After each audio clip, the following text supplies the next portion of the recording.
ఏమండి, పోలీసు వారి పహారాలో ఒక రాత్రి ఒక పగలు 24 మంది కమిటీ సభ్యులు 7 సీసీ కెమెరాలు మరియు గ్రామ పెద్దల సహకారంతో అలంకారం చేశారండి మా అమ్మవారిని.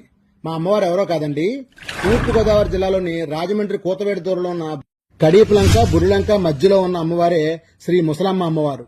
మా అమ్మవారిని శ్రావణ శుక్రవారం వరలక్ష్మి పూజల సందర్భంగా సుమారుగా 22 లక్షల రూపాయలతో, అంటే కొత్త పాత నోట్లతో అమ్మవారిని అలంకరించారండి. అంతేకాదండి, మా అమ్మవారి కోసం ₹1 నోట్ల కట్టలు, ₹2 నోట్ల కట్టలు దొరకపోతే వాటిని ఒక బండిల్కి 1 వంతు వాల్యూకి 3 వంతుల వాల్యూ ఖరీదు ఇచ్చి మరీ అమ్మవారిని అలంకరించారండి.